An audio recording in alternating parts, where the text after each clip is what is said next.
Bonsoir à tous, bienvenue sur le 101.1 et sur les réseaux de la radio Patriarche dans le premier numéro des faits saillants de la semaine. Voici les titres de l'actualité nationale en ce samedi 25 avril 2026. La compagnie de développement industriel Codevi, située à Wanamet, dans le nord-est, est temporairement fermée, confirme l'Organisation syndicale démocratique pour la défense des droits ouvriers et ouvrières de la zone. Les travailleurs et travailleuses de l'usine maintiennent leur revendication d'un ajustement du salaire minimum à 3 000 gourdes par jour, souligne le syndicaliste Lucien Etienne, président de l'organisation, lors d'une entrevue à une émission d'une radio-sœur de la capitale. En visite officielle à Washington depuis le 19 avril 2026, le Premier ministre Alex Didier Fils-Aimé a mené cette semaine une série d'entretiens de haut niveau avec des figures clés du Congrès et de l'administration américaine.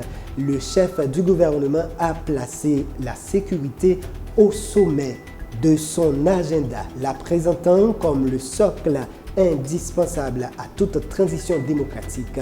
Lors de son échange avec plusieurs représentants du gouvernement américain, les discussions ont porté spécifiquement sur l'opérationnalisation de la force de répression des gangs FRG, les élections et les stratégies de la stabilisation du territoire haïtien.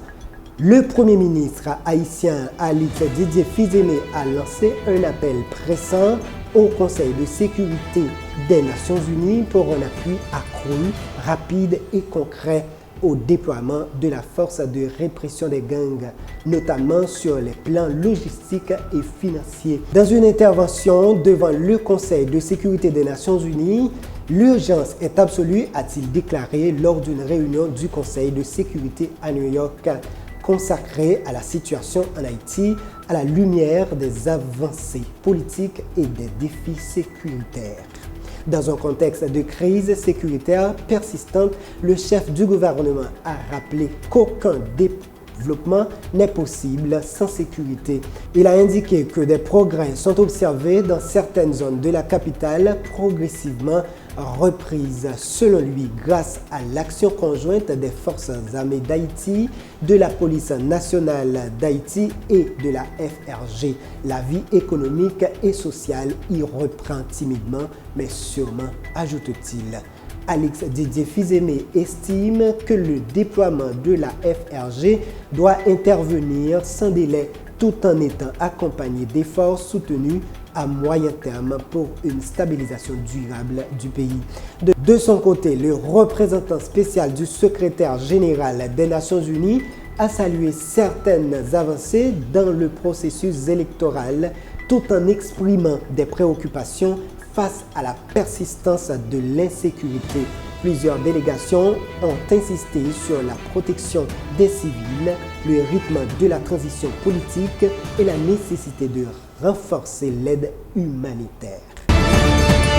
Lundi 20 avril 2026, Seguin s'était réveillé tôt dans la matinée entre les affrontements entre les forces de l'ordre et des groupes armés, selon ce qu'avait rapporté Lionel Lazare, l'ancien porte-parole de l'institution policière sur les ondes de la radio Magique 9.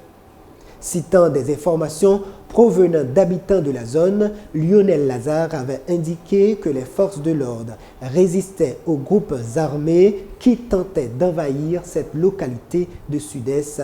Il avait également précisé qu'à la suite d'un échange téléphonique avec des autorités policières départementales, celles-ci ont confirmé que des dispositions avaient été prises afin de renforcer les dispositifs sécuritaires. Selon M. Lazare, les assaillants de leur côté auraient reçu des renforts en provenant de Kinskov.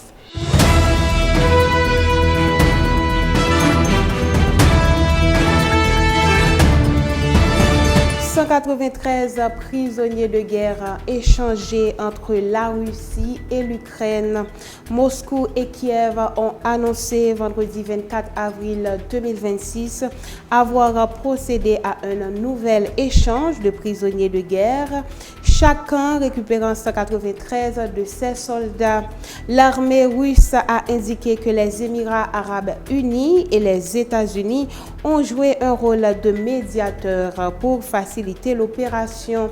Les soldats russes ont été transférés au Bélarus où ils ont reçu des soins médicaux et un soutien psychologique. Le président ukrainien Volodymyr Zelensky a confirmé le retour de 193 combattants ukrainiens, parmi lesquels des blessés ainsi que des personnes poursuivies par la justice russe. Il s'agit du deuxième échange de prisonniers au mois d'avril, après une autre opération menée le 11 avril, lors de laquelle chacun avait récupéré 175 personnes. Les échanges de prisonniers et de dépouilles restent l'un des rares résultats concrets des négociations directes entre les deux pays depuis 2025, sous pression de Washington. Toutefois, les discussions demeurent presque un point mort alors que la guerre se poursuit. Ce conflit déclenché en 2022 reste l'un des plus meurtriers qu'ait connu l'Europe depuis la Seconde Guerre mondiale. Autre point de l'actualité, un nouveau traitement redonne espoir dans la lutte contre le cancer du pancréas. La recherche sur le cancer du pancréas progresse avec plusieurs décennies sans avancée majeure. Un nouveau médicament américain appelé daraxonrasib montre des résultats encourageants chez des patients déjà à un stade avancé de la maladie. Selon les études, la moitié des patients ayant reçu ce traitement ont survécu plus de 13 mois, ce qui représente presque le double du temps de survie observé avec une chimiothérapie classique. Le cancer du pancréas reste l'un des cancers les plus redoutables car il est souvent diagnostiqué trop tard. D'autres recherches apportent également de l'espoir. Des scientifiques français testent une autre molécule capable d'empêcher les résultats de devenir résistants à la chimiothérapie. Les premiers résultats indiquent que les patients pourraient vivre environ 6 mois supplémentaires. Même si ces études ne sont pas encore définitives, les spécialistes estiment que la combinaison de ces nouveaux traitements à l'avenir pourrait améliorer la qualité de vie et des chances de survie de nombreuses personnes atteintes du cancer du pancréas. Ici s'achève notre premier numéro de Faits saillants de l'actualité. Nous vous donnons rendez-vous semaine prochaine pour une nouvelle édition. D'ici là, une bonne fin de journée et un bon week-end.